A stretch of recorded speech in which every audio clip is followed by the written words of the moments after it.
ప్రముఖ సినీ నటుడు, YCP party నేత పోసాని కృష్ణమురళిని పోలీసులు అరెస్ట్ చేసి సరిగ్గా 2 వారాలైంది. మీ అందరికీ నందమూరి హరికృష్ణ 'సీతయ్య' సినిమా గుర్తుండే ఉంటుంది. అందులో విలన్ని హరికృష్ణ పోలీస్ స్టేషన్స్ చుట్టూ తిప్పుతూ వీరబాదుడు బాదుతాడు. పోసాని కృష్ణమురళిని అలా కొట్టారో లేదో తెలీదు కానీ పోలీస్ స్టేషన్స్ చుట్టూ మాత్రం ఆయనను తిప్పుతూనే ఉన్నారు. అయితే ఎట్టకేలకు పోసానికి దాదాపుగా అన్ని కేసులలో నిన్న బెయిలొచ్చింది. ఇక బెయిలొచ్చేసింది, ఇంటికి వెళ్ళిపోవచ్చని పోసాని కాస్త ఆనందపడేలోపు మరో పీటీ వారెంట్ వచ్చింది. మంగళగిరి పోలీసులు పోసానిని అదుపులోకి తీసుకునేందుకు పీటీ వారెంటుతో వచ్చారు. దీంతో పోసాని తనకు పీటీ వారెంటును రద్దు చేయాల్సిందిగా హైకోర్టులో లంచ్ మోషన్ పిటిషన్ దాఖలు చేశాడు. నేడు ఈ పిటిషన్పై విచారణ జరిపిన ఆంధ్రప్రదేశ్ హైకోర్టు పోసాని పిటిషన్ను రద్దు చేసింది. దీంతో మంగళగిరి పోలీసులు కర్నూలులో అదుపులోకి తీసుకొని మంగళగిరి మేజిస్ట్రేట్ ఎదుట హాజరుపరిచారు. ఇక్కడ ఆయనకు 14 రోజుల రిమాండ్ విధించే అవకాశం ఉంది. ఇదంతా చూసిన తర్వాత పోసానిని ఇప్పట్లో వదిలేలా లేరని స్పష్టంగా అర్థమవుతుంది. ఈ కేసులో ఆయనకు బెయిలు భవిష్యత్తులో లభించినా మరో కేసులో అరెస్ట్ చేయడానికి పోలీసులు సిద్ధంగా ఉన్నారు. మనోడు అధికారంలో ఉన్నప్పుడు నోటికి ఆనకట్ట వేసుంటే ఈ రేంజ్లో పోలీస్ స్టేషన్స్ చుట్టూ తిరిగే అవసరం ఉండేది కాదు. అధికారం శాశ్వతం అనుకున్నాడు కాబట్టే ఇలాంటి పరిస్థితి ఏర్పడింది. ఇతను మాట్లాడిన మాటలను ఒక్కసారి చూస్తే మనిషి అన్నోడికి కోపం, అసహ్యం రాకుండా ఉండదు. పోలీస్ స్టేషన్ నుండి విడుదలయ్యాకైనా చక్కగా ఉంటాడో లేదో చూడాలి. ఇకపోతే పోసాని కృష్ణమురళి అరెస్ట్ ఇటు సినీ రంగంలోనే కాదు, అటు రాజకీయాల్లో కూడా సంచలనం సృష్టించింది. జైల్లో అడుగుపెట్టినప్పటి నుండి పోసాని అనారోగ్య సమస్యలతో బాధపడుతూనే ఉన్నాడు. ఫైనల్గా జడ్జి ముందు ఆయనను హాజరుపరిచారు పోలీసులు. గుంటూరు జిల్లాలోని జడ్జి ముందు ఆయన హాజరుపరిచిన సమయంలో పోసాని బోరున విలపించారు. తన అనారోగ్య పరిస్థితి గురించి జడ్జితో చెప్పి కన్నీళ్లు పెట్టుకున్నారు.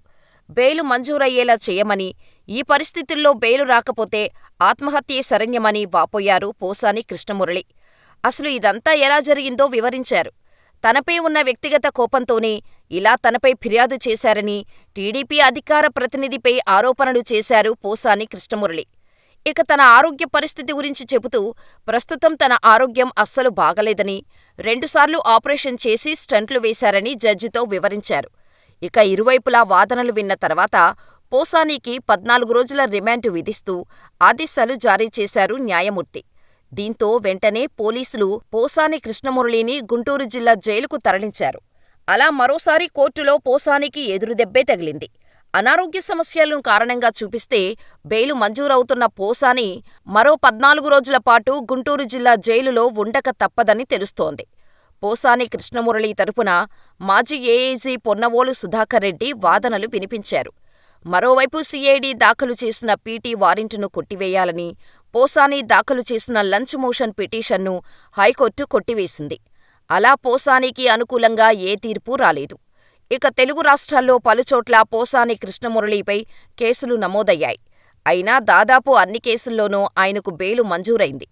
దీంతో అంతా ఓకే అని, బుధవారం పోసాని రిలీజ్ ఖాయమని కుటుంబ సభ్యులతో పాటు వైసీపీ నేతలు కూడా నమ్మారు. కానీ వారందరితో పాటు పోసానికి కూడా గుంటూరు కోర్టు జలక్కిచ్చింది. మళ్లీ తనను రిమాండ్కే తరలించింది.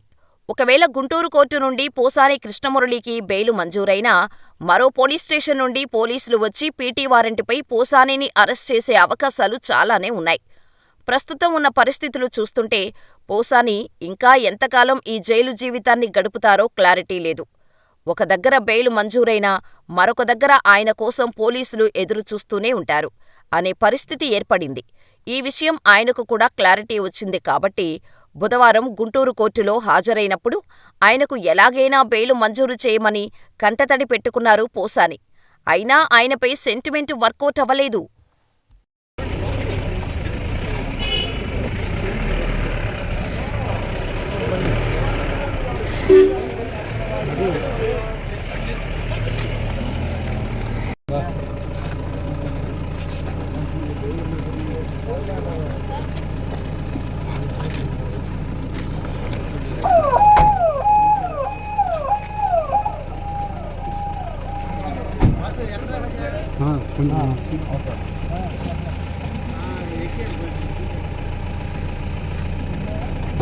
లైట్ వేసా కూడా సరిపోయింది.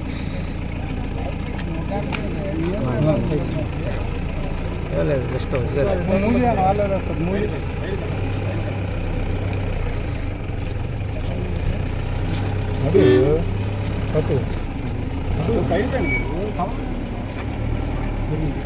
నన్నండి మామ నన్నండి.